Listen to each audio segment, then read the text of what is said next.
আজি বিজেপি দলৰ নেতা কৰ্মীসকলে আমাৰ গুৱাহাটী ৰাজীৱ ভৱনত তেওঁলোকে প্ৰতিবাদ কৰিব অহাৰ সময়ত আমাৰ দলৰ বেনাৰ পোষ্টাৰ ভাঙি তেখেতসকলে যি ধৰণে ৰাজীৱ ভৱনক বেনাৰ পোষ্টাৰ ফালি তেওঁলোকৰ যে সংস্কৃতি নাজানে, তেওঁলোকে যিটো চূড়ান্ত অসভ্যালি চূড়ান্ত অভদ্ৰামী কৰিলে, ইয়াৰ দ্বাৰা তেওঁলোকে বুজাই দিছে যে তেওঁলোকৰ দলৰ কোনো সংস্কাৰ নাই, তেওঁলোকৰ দলৰ কোনো নীতি আদৰ্শ নাই।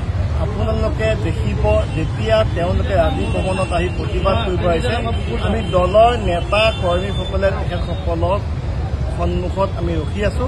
আমি কোনো ধৰণৰ অসভ্যালি কৰা নাই। আনকি আমাৰ দলৰ বহু নেতা কৰ্মীসকলে বিজেপি কৰ্মীসকলক খবৰ লৈছিলে যে আপোনালোকে পানী খাব নেকি, আপোনালোকে কল্ড ড্ৰিংকছ খাব নেকি, খবৰহে লৈছিলে। কিন্তু তেওঁলোকৰ দলৰ নেতা মুখ্যমন্ত্ৰী হিমন্ত বিশ্ব শৰ্মা ডাঙৰীয়াৰ সংস্কাৰ নাই। যদি সংস্কাৰ থাকিলে তেওঁ কিছুদিন পূৰ্বে এটা কথা কৈছিলে যে কংগ্ৰেছৰ সময়ত যিসকল মহিলাই চাকৰি পাইছিলে তেওঁলোকে অসৎ উপায়েৰে চাকৰি লৈছে। অৰ্থাৎ প্ৰকান্তৰে হিমন্ত বিশ্ব শৰ্মা ডাঙৰীয়াই কংগ্ৰেছৰ আমোলত নিযুক্তি পোৱা মহিলাসকলক চৰিত্ৰহীন বুলি কৈলে। গতিকে যি দলৰ স্বয়ং নেতাই সংস্কাৰ বুজি নাপায় আৰু তেওঁলোকৰ নেতা তেওঁলোকৰ মন্ত্ৰী অশোক সিংঘালে কি কৈছে যে সেইদিনাখন কৈছে যে কংগ্ৰেছ দলক জন্তুৰ লগত তুলনা কৰিছে। যেতিয়া দলৰ নেতাই সংস্কাৰ নুবুজে তেতিয়া তেওঁলোকৰ দলৰ মন্ত্ৰীয়ে কি সংস্কাৰ বুজিব, তেওঁলোকৰ কৰ্মীয়ে কি সংস্কাৰ বুজিব। যি দলৰ নেতাই কংগ্ৰেছ মুক্ত ভাৰত গঢ়াৰ সপোন দেখিছিলে, হুংকাৰ দিছিলে, সেইসকল নেতাই আজি হতাশ হৈছে। কংগ্ৰেছৰ উত্থানত বিজেপি মুখ্যমন্ত্ৰী আৰু নেতাসকল হতাশ হৈছে। যি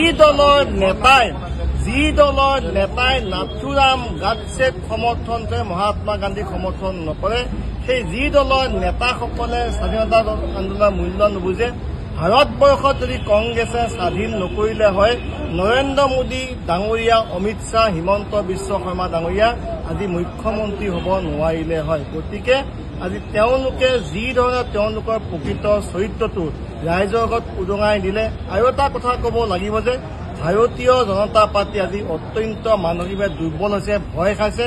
তেওঁলোকে গৌৰৱ গগৈ ডাঙৰীয়াৰ নেতৃত্বত 2026 কংগ্ৰেছৰ চৰকাৰ হ'ব বুলি ভয় খাইছে, যাৰ বাবে ৰাজীৱ ভৱনত আহি তেওঁলোকে প্ৰতিবাদ কৰিব লগা আছে। ৰাজীৱ ভৱনৰ বেনাৰ পোষ্টাৰ পৰ্যন্ত ফালিছে। গতিকে ৰাজীৱ ভৱনৰ বেনাৰ পোষ্টাৰ